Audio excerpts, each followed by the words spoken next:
So guys, ইতিমধ্যে আমি বাজারে যাচ্ছি টক দই আনতে। টক দই দিয়ে আমি কি করব সেটা জানার জন্য আমার এই ভিডিওটি সম্পূর্ণভাবে দেখতে হবে। চলুন তাহলে শুরু করা যাক। এটি হলো আশারু বাজার। এই বাজারটি আমার বাড়ি থেকে অনেক কাছে হলেও সেভাবে আসা হয় না। যাই হোক, ইতিমধ্যে চলে এলাম সবজি বাজারে। এখান থেকে কিছু লাল লাল টমেটো দেখে আমি নিয়ে নিলাম। এবারে চলে এলাম মিষ্টির দোকানে।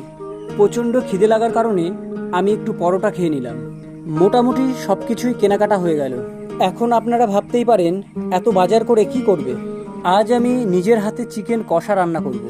আদা, রসুন, পেঁয়াজ সুন্দর করে একটু কেটে নিলাম। ভালো করে মশলাটা দিয়ে আমি চিকেনটাকে ম্যারিনেশন করে নিলাম।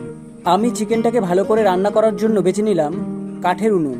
একটা কথা আপনাকে মানতেই হবে, কাঠের উনুনের রান্না জাস্ট অসাধারণ হয়। যাই হোক, এই চিকেন কষাটা খেয়ে আপনার মতামত আমার এই কমেন্ট বক্সে প্লিজ জানিও। আজকের ভিডিওটি এখানেই শেষ হলো। দেখা হচ্ছে